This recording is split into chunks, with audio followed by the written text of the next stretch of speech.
Hi everyone, in front of me I've got Samsung Galaxy A73 and let me share with you how to change video resolution on this device.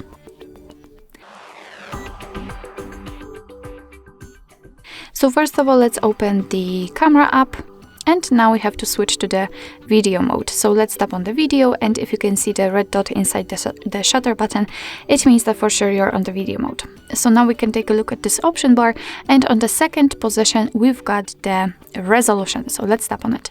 We've got 4 different options from which we can choose: UHD, 2 different FHDs, and also HD. The difference between FHDs are in frames per second,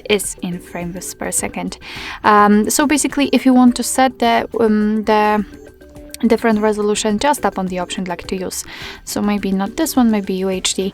As you can see, the icon will be different, and it simply means that from now on your device will record the videos in chosen resolution.